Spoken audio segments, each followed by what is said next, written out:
Good morning, everyone. Today, as we all are aware, it's the 6th day of the atrocities that are taking place in Israel. And there's many people who are being held captive against their will. So we would like to dedicate the study of Torah for the safety of those soldiers who are fighting and putting their life on the line to save the country of Israel, and for those who are captive and those who are injured, may God heal them quickly, and those who are injured mentally and emotionally should be cured quick. We are studying the portion of Bereshit today. I'm starting from the book called Selection from Likutei Sichos, the second Sicha, the second teaching from the Rebbe, and the topic of light, because we all need light. The Torah begins with there were 10 utterances in which God used to create the universe over 6 days. The first one is about light. Here it is. Let there be light is the first of the 10 utterances of creation through which God brought the world into being. God made an entire universe complete with 4 categories of created objects: the inanimate, the minerals, the vegetation, the animals, and the human. All of them are all included in 10 utterances, 10 sentences. The first one of the 10 is let there be light. Being the first is very significant. As such, light was the first specific entity that God created. It was brought into being on the first day of the 7 days of creation, before he created all other entities and beings during the subsequent days of creation. So before anything, there was no man, there was no animals, there was no plants, there was nothing, there was no earth yet. The universe, the galaxies were filled with water, but God said, let there be light. Even sun and moon were created later on the 4th day. So being that it's the first is very significant. When you say created later, you mean they were put into spot? Right. So we call it being created later because the priority is based on when they were placed in each of the days of creation. They were created before. They all were created instantly at the same when God created the universe. But coming out, it took time and it played out based on priorities. So when God said, let there be light, is very significant. Now, light in and of itself seemingly possesses no inherent virtue. Light for itself is no value. It doesn't do anything to itself. Its entire value and importance lies solely in the fact that others and other entities benefit from it. What's the purpose of light? So I can see the room. So you can read from a book. Why do we have light outside? So we should be able to drive around the town without having our lights on. But light for itself serves no purpose. It only serves others. Says the Rebbe, if so, why was light created before all other creations? What practical value could there possibly be to light at a time when other beings that could benefit from it had yet to be created? There was no man, there was no animals, there was no vegetables, there was no trees. What's the purpose of light? It cannot be said that light was created first in preparation for them. Well, God prepared everything as they come. They should come into a lighted place, to a place that is lit. To cite a parallel, our sages teach that everything was created before man in order that all existence would be prepared for him. Our sages in Talmud tells us why man was created last on Friday, because God wanted to prepare the house for him. So he brought in furniture, he created bedroom and beds, he created also refrigerators, he created a kitchen, he created a bathroom, everything, so man can benefit from it when he comes in. For where this is to be the reason, so perhaps light was created first as a preparation for the trees and vegetations, for animals, for man. Light should have been created only later, immediately part of the creation of animals which benefit from light, for they distinguished between light and darkness, or in any event, immediately before the creation of the various species of vegetation, whose growth, ripening, and flavor are promoted and enhanced by light.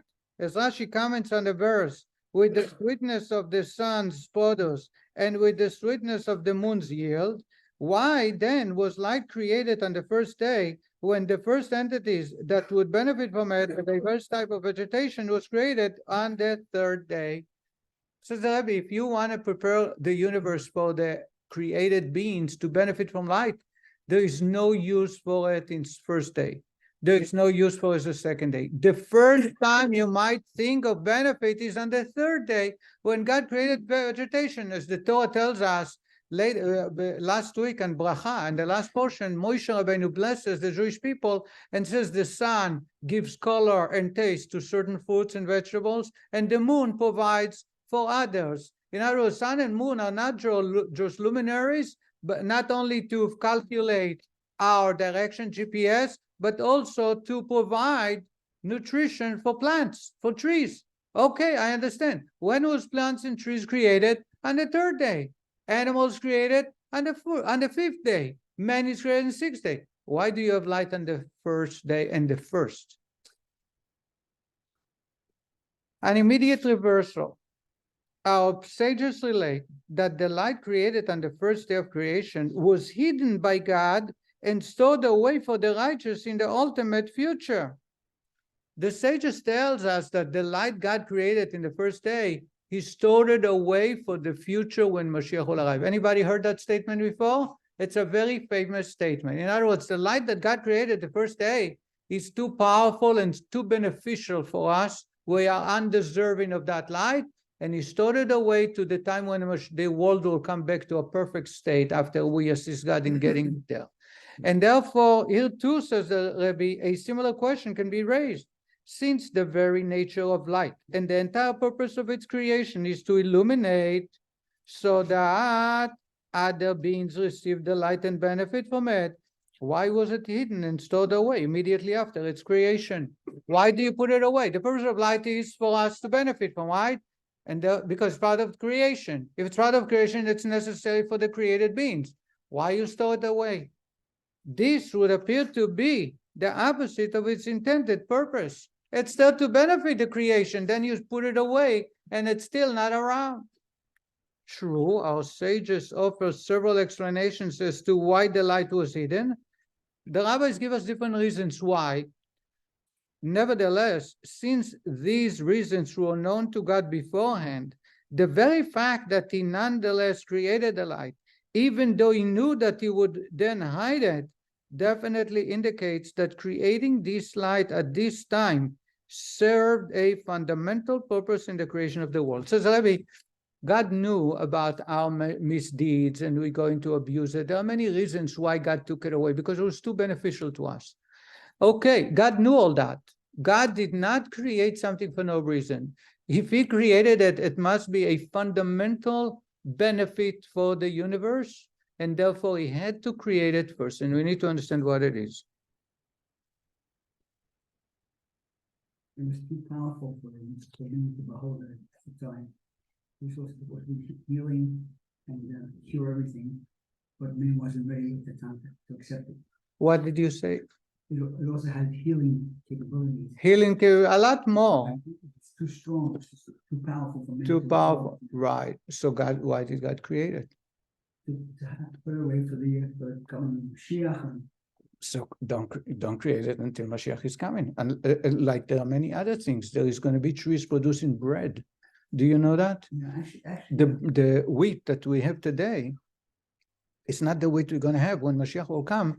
The trees will produce bread. That's why some say, huh? They're going to sing too. They're going to sing. And the rabbis, what was what was the tree of knowledge? Anybody knows? There are many opinions. One of them is it was wheat, but it was a tree, not a plant. Right. And that's part of the curse. Huh? Fig? Some say fig, some say grape, some say etrog. Apple, nobody. Etrog. Etrog in Aramaic is apple. And some say it was wheat. Now, I can give you a whole lesson on those four and which one and why are the debates. We're not going to talk about that. That's a typical answer. All I'm going to say is wheat requires, it brings a very special, unique, satiating type of food, which is bread. And therefore we have grace after meal with 4 blessings. And that's why we have to wash hands before, and we have a special blessing for bread. If I take wheat itself and I burn it, or what do you call it, singe it? I singe it a little bit and consume it. Some people do. You say Borei Pri Adama. Only after it was grounded into flour, mixed with water and yeast, it creates bread. There is something unique to bread, and that is, no matter how many times you consume bread, you can still consume more bread.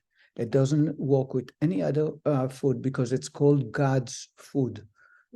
Even the manna, they got used to and they hate it. If you have steak, let's say a kosher Colby beef, filet mignon, kosher, you have figs, or you're addicted to kiwi and mango. If you have it every day, after 2-3 weeks, you will despise it. If you have bread every day, you will still enjoy it the same as it was before. I'm not here about talking about doctors, huh? When you made it with less calories. That's Mashiach. Yeah, we'll come that way. bread, you can have it every day. So bread is unique. Now, why are we talking about that? How did we get to wheat? But we grow from trees. The tree will be growing. Okay, so I don't even know why. Now let's Welcome go to back our to Welcome to our world. let's go back to our discussion. It doesn't get better either. Not even with whatever that. Can I ask you a question? Yes. The light was created in the first day, and it was so white. How was the day separated? So there was a day and a night, day 1, or night and day 1, night and day 2. If the sun and the moon were placed into a place in the 4th day, and the light that was created in the first day was put away, Much how did they separate? The only day and night is the light. for you, not for God. It was a 24-hour circle. Back to our discussion. The rabbi goes on to explain, to ask another question. The word or is light. If you take the numerical value of or, it's 207. Aleph is 1, Vav is 6, Resh is 207. You know what other word has the same numerical value? Raz. Raz, Resh Zayin, is a secret. A secret. Says the Rabbi, and the rabbis tell us that light is also denotes secret. If both go under the same topic with the same object, they are a dichotomy. They are a polar opposite. Or light is to reveal. What's the purpose of light? To show me the way, to enable me to read and see the distinguished letters. Light is there spreading visibility, or in the open, bringing out everything to be clear. Raz, secret, is going the other way, hiding everything, concealing. Concealment is the opposite of light.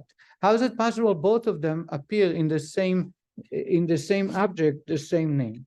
That's the next question that I was asking. Let's move on.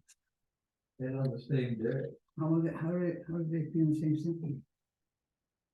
The Zohar tells us that or is equal, has the same numerical value to Raz. Raz in Aramaic means secret. You don't see the word Raz anywhere. You see only or. Oh, sure, Raz the Razin. It's the secret of secrets. In Aramaic, it's a very common word. You're not familiar with Aramaic, that's why you don't see it. Anyone who studied the Torah will tell you the word Raz appears everywhere, many places. Huh? Never went in your head. I missed the class. Now let's see the explanation. Page 22. The points raised above can be understood by prefacing a quote from our sages in the Midrash. The Midrash gives us a parable to explain how God operated when he created the universe. On the earthly plane, here in our universe, the ordinary practice is that when a mortal king builds a palace, he does not build it on his own understanding, but rather he has blueprints and diagrams that guide him in knowing how to go about. So too did the Holy One, blessed be he, says the Zohar, the Medrash, that when a king wants to build a palace, a most significant palace, he won't be able to do a fraction of what he wants to unless he has blueprints and diagrams. And the blueprints have to be divided. He has the master plan, then he has the roof, then he has a foundation, then he has a structure, then he has engineering, then he has electricity, plumbing, etc. Everything must follow a blueprint. Do we disagree with that? Can you just walk into a job site and say, today I want to have 3 stories and I want in each story 5 bathrooms. Let's start doing it. Where are we doing the bathrooms? You are big. Where exactly the story is going to be positioned? Is there going to be a window? No window. All those things are impossible to decide on the spot. Do we understand that? The Medrash is saying that in creating the world, God conducted himself, as it were, according to the pattern of mortal king, who constructs a palace on the terrestrial plane. In other words, God created us in his image. The way we operate is a reflection of the way God operates. And therefore, when God created the universe, he had to have a blueprint for the universe. Now, in truth, the conceptual order is precise and the reverse, precisely the reverse. Says the Rebbe, actually, it's the other way around. Whatever occurs on this physical plane comes about as a result of the pattern followed by the root and source of these physical entities in the supernal spiritual planes. Says the Rebbe, it's not that God operated that way because we do it, it's quite the opposite. That's the way God operates. He has a blueprint and an engineering plan, and he has everything lying down in diagrams. Because that's the way God operates, it came down here on earth for mortal human beings and kings to follow blueprints before they take a complex project on.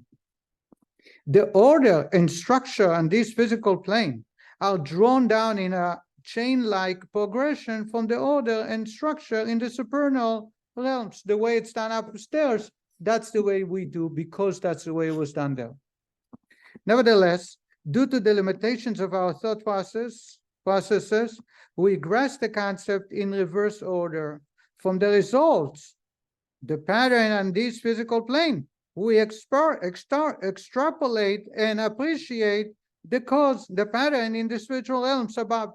Because we cannot see what's going up in the spiritual realms, we look from the results, from the outcome, the way we operate, and we say God operates the same way, even though it was the other way around, because God operates this way, that's the way we do, but that's the only way for us to understand the way it goes up there. In any event, from our sages above cited statement, it can be understood that the manner in which man constructs a building on this plane serves as an analogy for the pattern with which God created the world. On the mortal plane, when a person resolves and readies himself to perform a given task that requires taking action in a certain order, he first clearly defines and establishes his intended objective in performing that task. Only after establishing this purpose and objective does he set about taking action and implementing his plan, making it very simple. You have to set the goal. What's the end result? What do I want a palace for? To sleep, to hide away from my people, to invite other officials and other kings into my palace? You need to know what's the purpose of me building this, or making a backyard, or making a garden. Do I want fruits and vegetables in my house? Do I want to show off? Do I like flowers?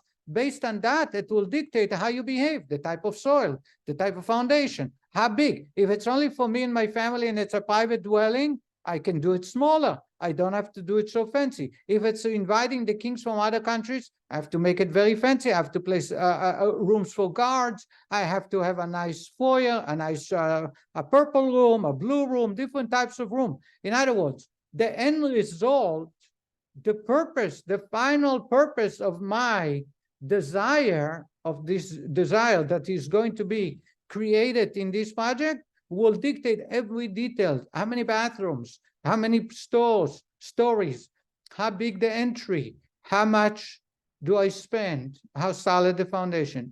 Do we need to any elaboration on that? In other words, the point that Rabbi is making, if you want to know how to construct, you need to have you need to have a blueprint and an engineering plan with details.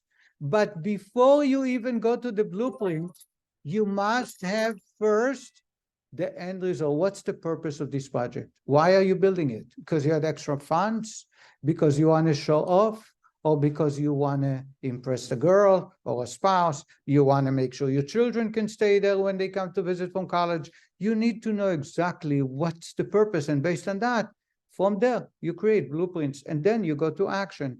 Action comes last after you have that in mind. A similar pattern applies, as it were, with regards to God's creation of the world via the 10 utterances of creation. Says the Rebbe, the same thing happens when God created the universe. At the very outset of creation, God established the purpose of the entire creation. Only afterwards, when the intent and purpose were clearly defined, did he begin the actual activity of creating the world and all existence according to an orderly design. God needed to set the reason. Why am I going to do this? Once I know why, then we're going to make a blueprint of the 6 days of creation, that each day will have one section or one theme of that part. Do we know why? Yes, we'll see in a moment. This follows the pattern expressed by the phrase, last indeed, first in thought. Last indeed refers to the ultimate purpose, which arose first in his thought. Says the Rebbe, the word olam, world, is related to the word he'elem, concealment. Olam, universe, world, is also the same root, Ain Lamed Mem, that create the word he'elem, to conceal. Helem ve'ester, hiding and concealment. He'elem in Hebrew means concealment. So the word universe is the purpose of the creation is to conceal. And indeed, to our eyes, it seems that the world conceals and hides the godly light that infuses it with vitality and maintains its existence. The universe actually hides God. It conceals God because we have nature. Every time you ask somebody, how did it happen? It's a natural way. What do you mean? Did the wife give birth to a healthy child? Thank God. Was it a miracle? No, come on, it's nature. Everybody does it. It's done many, many times already. So it's a miracle. It's a nature that conceals godliness and the light. It is a place of spiritual darkness, where the klipot, klipa is the shell that hides the fruit. Those of us study Tanya knows it, rain. God's intent and his ultimate purpose in creating the world is that it be refined by man and transformed into a godly light. What's the purpose of the man in the universe? To bring God to be revealed, to create light, to make sure that everybody knows that there is a boss that created it and has demands and expectations, meaning to reveal God. Revelation is light. We're always striving. Thus, it is light that is the original objective. Therefore, you want to know why God created the universe? Like when you ask me, why did I build a house? Why did I build a mikveh? Why do we have a synagogue? You have to have the first thought that is the motivated for the actual action that came afterwards, right? As we discovered before. God, and that's the way it works in our universe, because that's the way it works by God. When you want to know what God wanted, you look at the first thing that God says, and that is he wants to be light. Light may not serve purpose on its own. It's only for others, but it's the purpose of the creation. What is light? the revelation of God in the universe, because the world is a concealment place for God. Thus, it is light that is the original objective. For the ultimate purpose and consummation of his intent in the creation of both the world and of man is that men make a dwelling for him through the transformation of darkness into revealed light in the lower realms, that is, in the lowly physical worlds. Is it so far so good? Did you understand that? Now, does that answer why light was created first? Does light serve purpose? Of course. It serves as giving juice and color to plants. It serves to help animals see darkness, other animals. It helps man to be able to serve God properly and live a good life. But the ultimate reason is because God wants it to be light. He wants to tell us the reason I created everything is so that you can bring light into this universe, which is a concealed dark universe. Dark meaning godliness is in the hiding. On the basis of this explanation, we can understand why light was created in the first day. Prior to all other created beings, light is the very purpose and goal that God established in preparation for the creation of the worlds. Through his first utterance, let there be light, which can also be read as let it be light. Not let there be light, let it be light, let the universe be a light lit. He ensured that the entire creation that would come into existence, the world with all the created beings it contains, be transformed into light. All he wants is to make the universe lit with spirituality, light, which is godliness.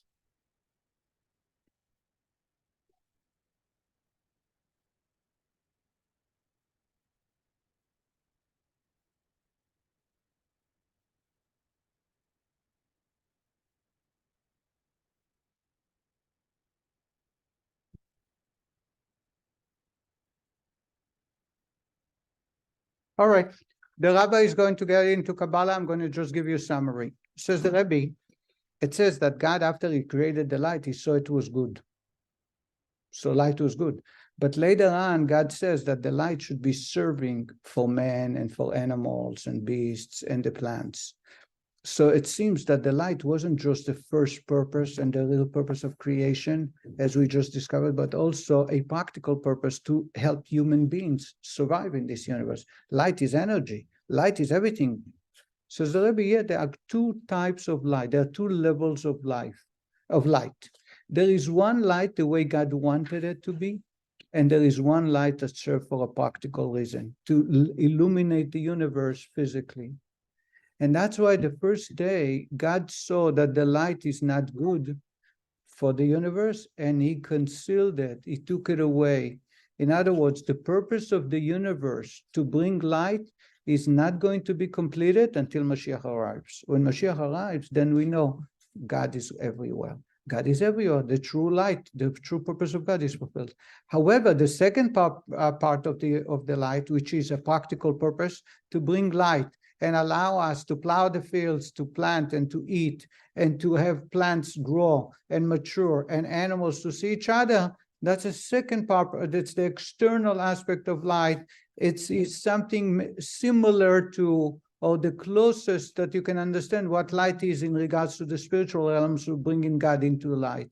And that part, God said, it's good to serve man and all the inhabitants of the universe.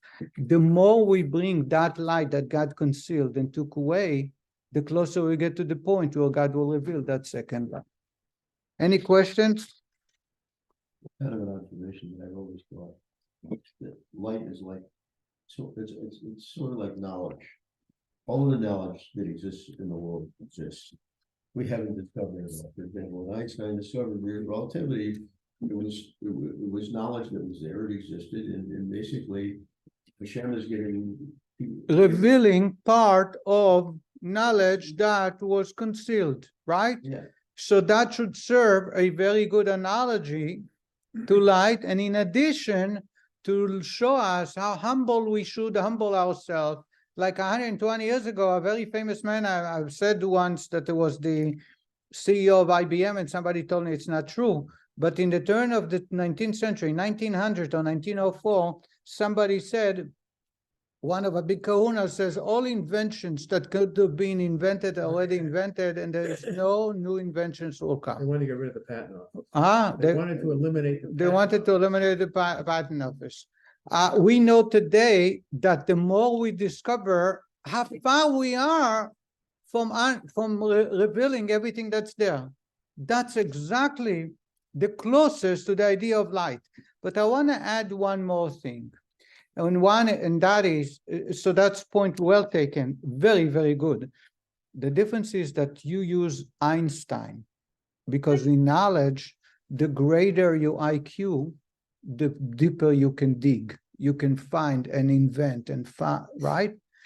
On the other hand, inventions, great knowledge came about most of the times by mistake. You know that, right? Yeah, sure.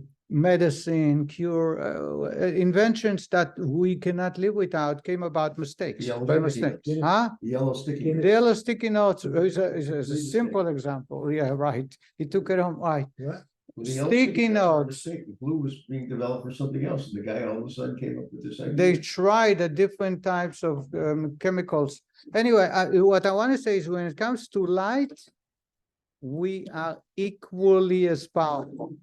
When I give tzedakah, when I help someone with a good advice, when I study Torah, I illuminate the universe equally the same as everyone else in the room.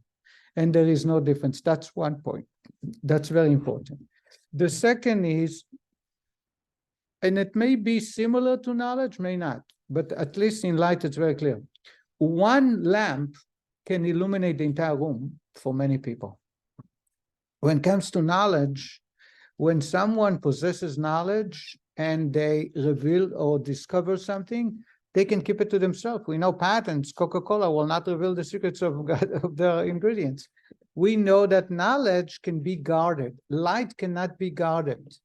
Light is so selfless that if there is light, if I have light, I won't be able to prevent you from benefiting from it, containing it. So if I have a generator, and when everybody lost power, I have light, but that light can serve the entire street. They just walk into the house and they have the light, the same light, and it did not diminish any of mine.